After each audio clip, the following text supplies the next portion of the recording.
Hey, this is Sasha. Hey, this is Sasha, and welcome to another episode of Let's Talk Stocks, episode number 128. Today we're going to be discussing technical analysis, comparing volume, and looking at strength. We've talked about ABCD patterns, I believe, in episode 127 or recently.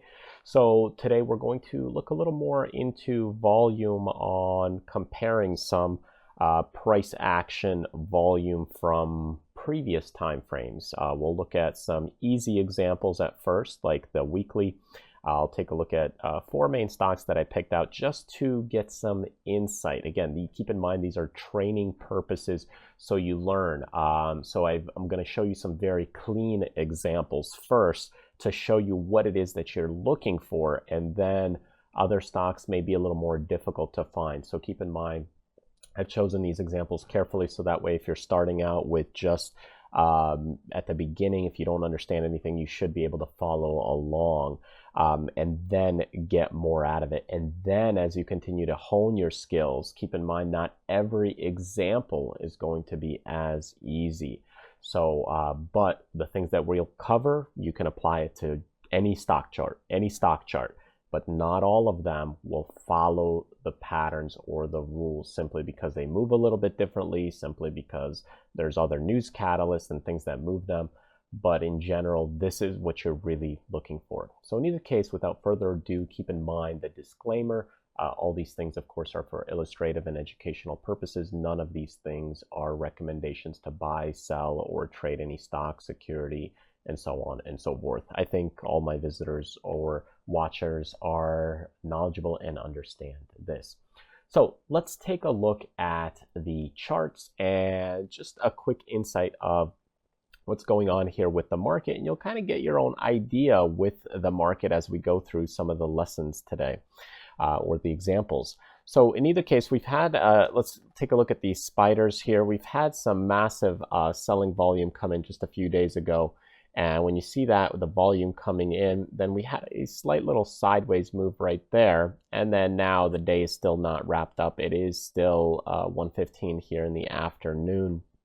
So we have a little bit of time before the close.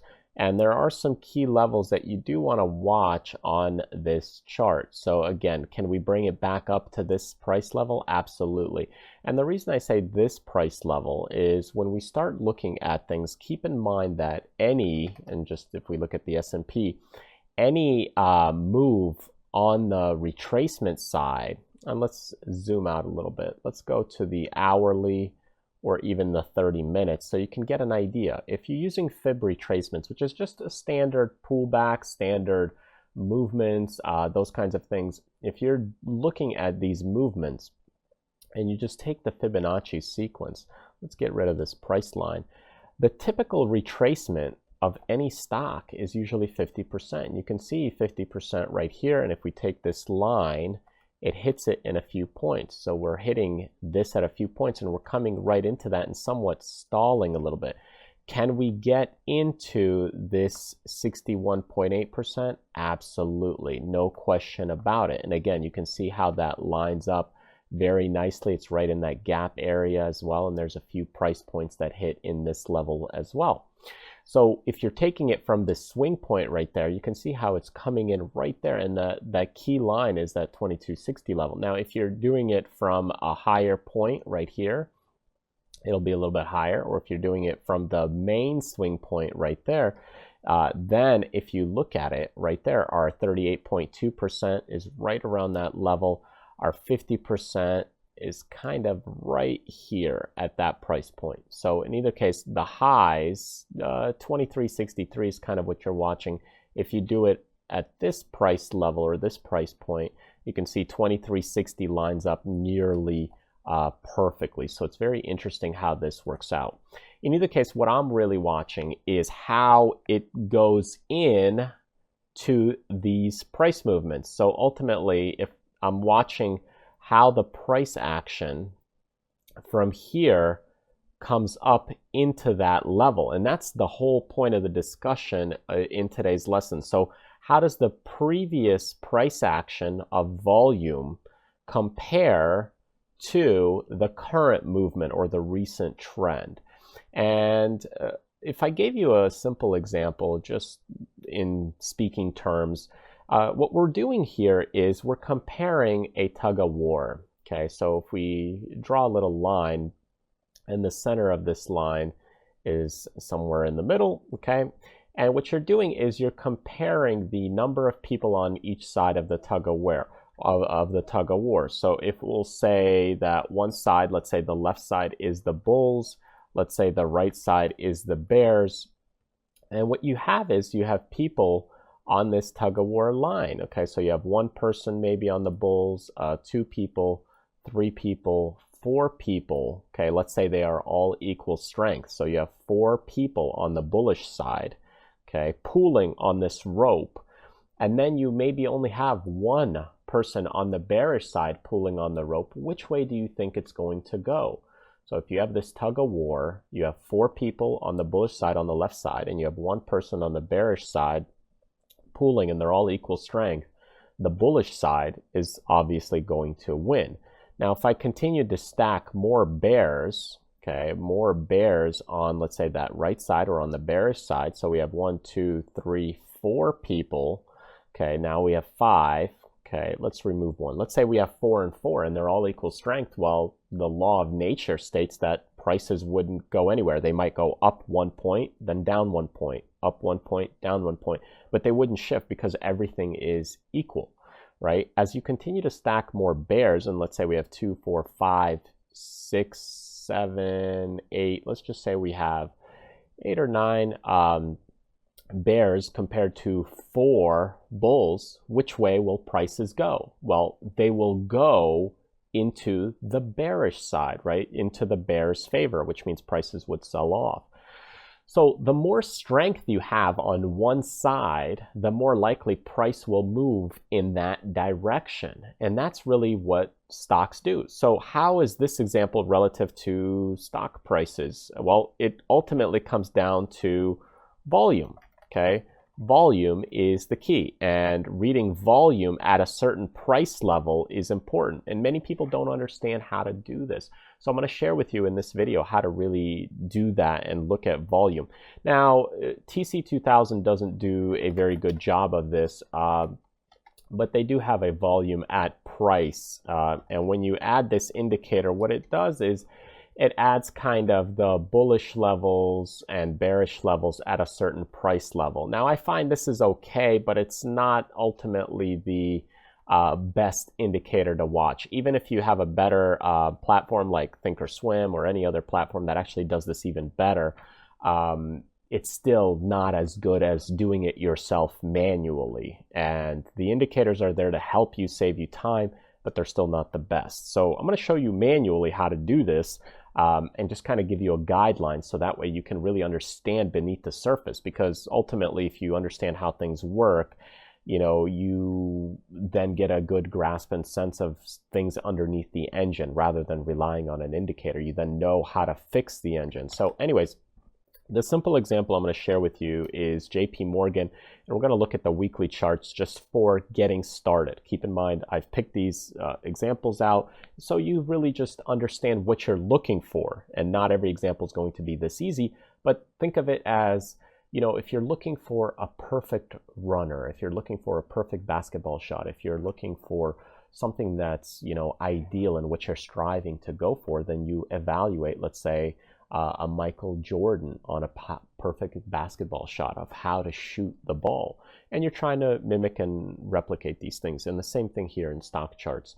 You know, you might not find perfect stock charts every time, and most of the time they won't be perfect. But if you're trying to mimic for these things and watch for these, this is what you're looking for. And, you know, some of them are not going to work out as perfect, but this is what you're looking for. And as a getting started, as learning new concepts, this is why we're studying simpler charts. Okay, so here's basically a chart of JPMorgan. If you're listening to us, we have kind of a chart from 2015 to 2017. The chart mostly goes sideways between the $50 and $70 price range. I mean, it's basically goes up a little bit in 2015, down a little in 2016, but it's basically ranging between $50 and $70.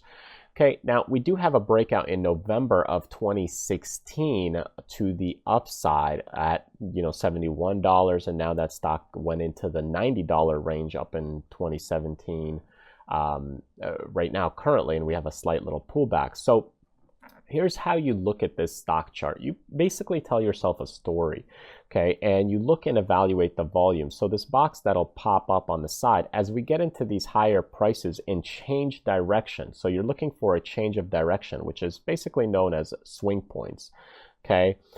So those change of directions, as they approach the higher prices of resistance, how much volume and how much fuel is going into those price levels. Okay, you can do this on the bullish side or the bearish side. If we're looking to invest for the upside or the long side, we're normally going to simply look for the upside movement.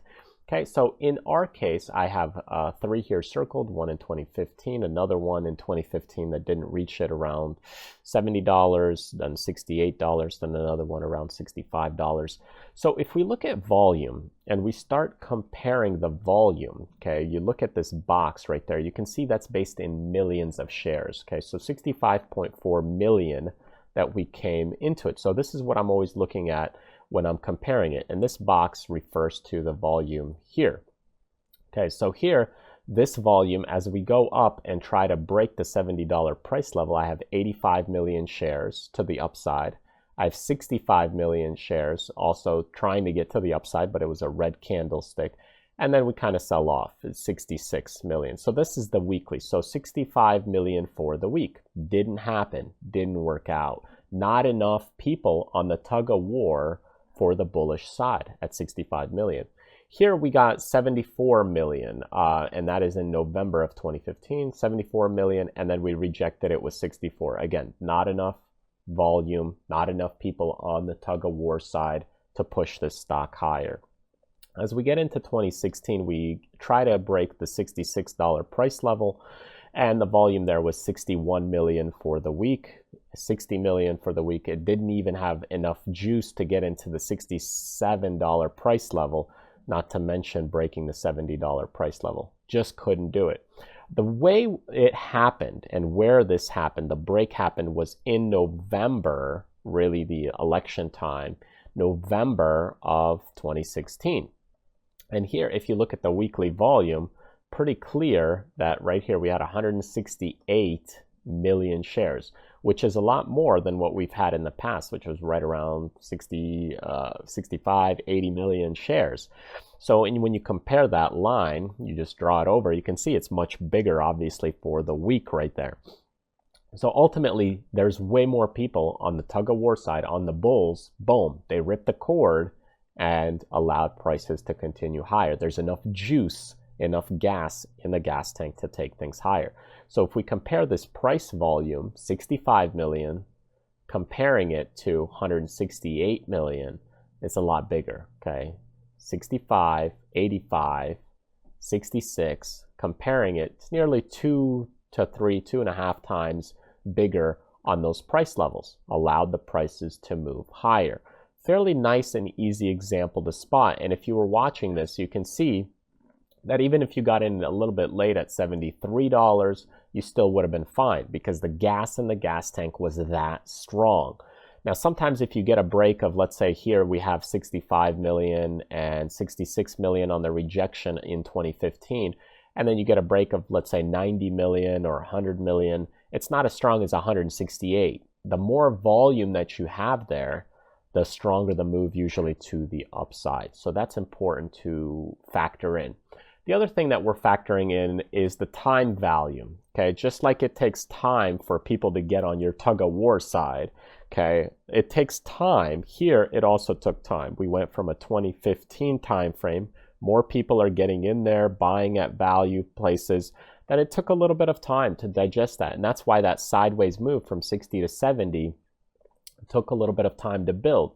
And these moves can actually break out on lighter volume because of the time factor. The longer that time, the more time it has to build for the upside price movements. And sometimes you get stealthy breakouts, which I don't usually like. I prefer healthier, nice volume breakouts like this. But they do also happen on stealthier breakouts where the volume is weaker. Keep in mind, the more factors you have in your favor, the better off you are. In this case, we're only talking about comparing volume, but put this together with price action, put this together with ABCD patterns that we talked about the previous week, put it together with all these chart patterns and multiple things together, working together, allows you to really have better odds of success of looking at the charts and seeing where they're going to go. So again, keep in mind, we're only talking about comparing the price volume on the breakouts and what you're looking for. Let's look at Autodesk here real quick. Okay, when we look at this example, again, very similar to what we've just discussed here, we're looking at, again, the swing points. Where did the stock have trouble? And you can see this set up 2 swing points in 2015. We had a swing point right around $75, $76 that we're watching for the breakout point. And then finally, we had that breakout in 2016. Let's see, what month was that? 2016, August time. We had a breakout right there, and we had to come back to retest that price level. So when we look at the volume, we start comparing how much juice it has. Keep in mind, the time also played a factor, about 2 years of consolidating. So if it was just a month or a week, it probably wouldn't be as strong of a breakout, but a 2 year is a nice consolidation base. So here we had 14.3 million shares. Again, this is the weekly. 12.6 million rejected. So about 13 million shares. We tried to get up into that level as well here in December, of 2015 with 13.4 and rejected it with 7.9 million shares. So again, 13.4. The other one had 14.3 and 12.6, so about 13. So call it 13. Now, as we approach this price level in August 19th, August 26th, a week, so you can see we went up on 7.6, but we still didn't break the $65 price level. When we broke that $65, $66, $67 price level, we went on 13.9, okay? So compare that to the past, 12.6, 14.3, okay? Now we did 13.9. So even though we had 13.9, comparing it here, 14.3, it's slightly weaker, okay?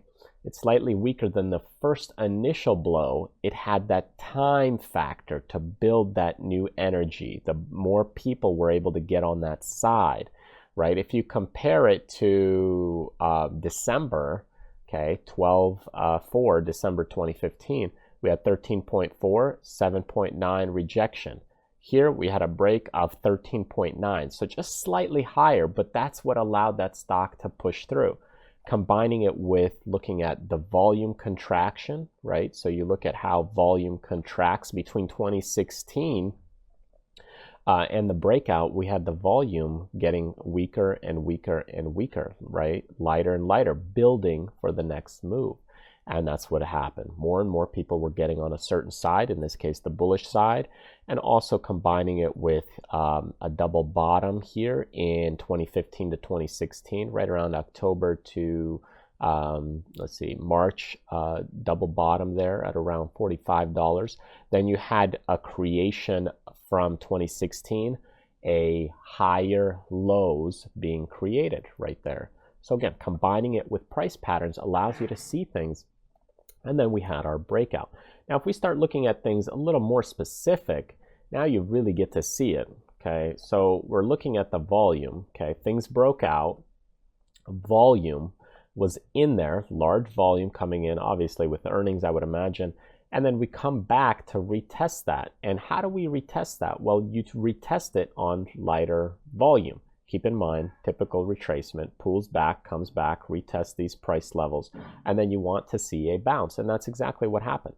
So we had lighter volume right there coming in at 2.3, 1.8. So we're testing that gap, right? So if you really look into it, zoom in right into it, we're testing that gap, and the gap didn't get filled right here. Typically they get filled, but in this case, we did not get it filled because we had the volume of 2.3, 1.8, and then we bounced again on that 2.3 of volume.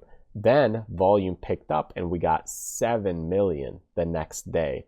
So that confirmation bounce and then a follow-through day allowed that stock continue to push higher. And that's ultimately what happened, is right there. When you had that bounce, you had that 2.3 million initially on the bounce, and then you got the 7 million the next day, which is really healthy in the stock. Okay, so this is again a nice classic setup of what you're kind of watching for, and you're watching it on the daily. Lighter volume on the pullback, heavier volume on the break. Okay, it works also on the downside. Okay, so let's look at Bristol-Myers here on the weekly, and I have a few charts here to show you and explain to you how this one looks on the downside. This one had some major problems, but you can see, again, it's a very clean example to look at. A major bearish volume, then we come up, we reject it, and we sell off again, and we're trying again. So this one's very fascinating, and it's good to look at it because it works also to the downside. So here, when you look at volume, the sell-off on the, again, let's look at the weekly because it's a little bit cleaner than the daily, especially when you're just getting started. You had 103 million shares to the downside. So let's just take this recent action just to learn from it. 103 million shares down. We had 123 million shares down. Then we had 73 million shares down. 51 million shares down. 82 million shares down, and so on and so forth. So anyways, we'll go back to reevaluate this. Okay, but in general, we had, let's say, 103, 123, 73, 51. Call it 80, give or take. We'll get back to the exacts in a minute. Okay, so 80 million shares. So we're getting into there right there as we start evaluating the big up bars from the oversold levels. You're getting about 80, which is almost one-to-one tug-of-war. It's not anything strong to take that stock higher, but you got 80 on the biggest pop move. Then you got 39. Then you got 38. You got about 57. Keep in mind, I'm still evaluating this because this is our uptrend, right? The uptrend from October to January has that ABCD pattern, which is what we've kind of talked about in the earlier lessons.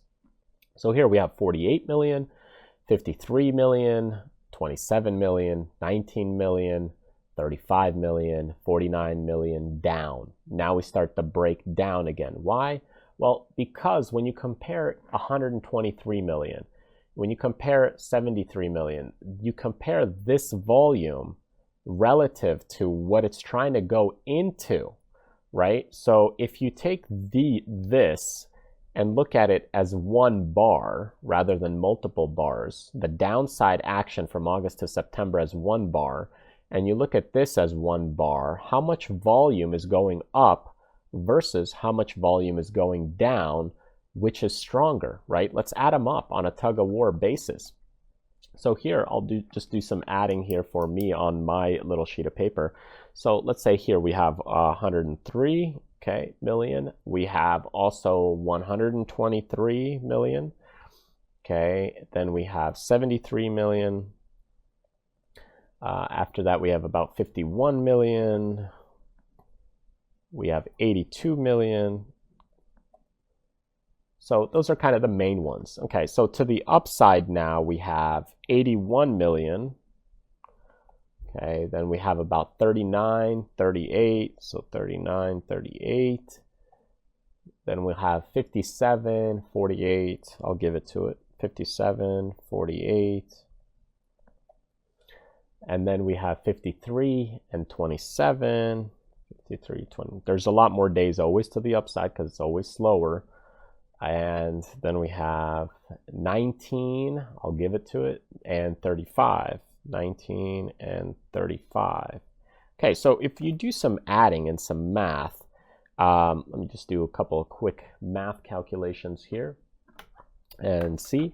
So we get 103 plus 123 plus 73 plus 51 plus 82. To the downside, I get about 432 million, give or take. We're roughly just doing some quick calculations. To the upside, on a day-to-day basis, you're getting 81 plus 39 plus 38 plus 57 plus 48 plus 53 plus 27 plus 19 plus 35. you get 397. Okay, so here's the interesting part. Okay, so on the upside, we're getting right here 397. Okay, to the downside, I'm getting 432. If you wanted to do a day-by-day basis, 397 divided by, let's see how many numbers I added, 2, 4, 5, 6, 7, 8, 9, 9. Okay, you get 44 on average. Okay, so I get on average, right here, about 44 million on a day-to-day basis. Here, on average, let's just see, I did 432, divide that by 245, I get about 86 million. What do you think when you look at this, which one is stronger? So again, we're pooling 86 million to the bearish side, and then to the bullish side, on average, we're pooling 44 million. This is just a quick analysis, right? If I wanted to really get specific and I was really looking at the stock, I would do it precisely. This is just a learning example. But here, you can see. So when we're getting into these price levels, you can see that we're rejecting, right? We're rejecting by an extra about 42 million to the downside. We're still stronger on the bearish side to the downside. And you also see that with the volume here contracting and dying down as we get into these higher prices. And then as the bears start stepping in, that's where you get the rejection and more selling takes place. So this is how you start looking at charts and evaluating volume on a deeper scale, as you start looking at this. And I've looked at it on a weekly, but you can see on the daily here, you have a lot of gaps. So it makes it a little bit more difficult if you're new. So look at it more on a weekly, but you can also do this on the daily. So if we look at CMG and we do it on the daily, and let's just take this recent price move and price action here. And if we look at CMG overall, of course, keep in mind, we have kind of like an ABCD pattern that's happened here, A to B, B to C, C to D. You could also look at it on a longer term ABCD pattern like this.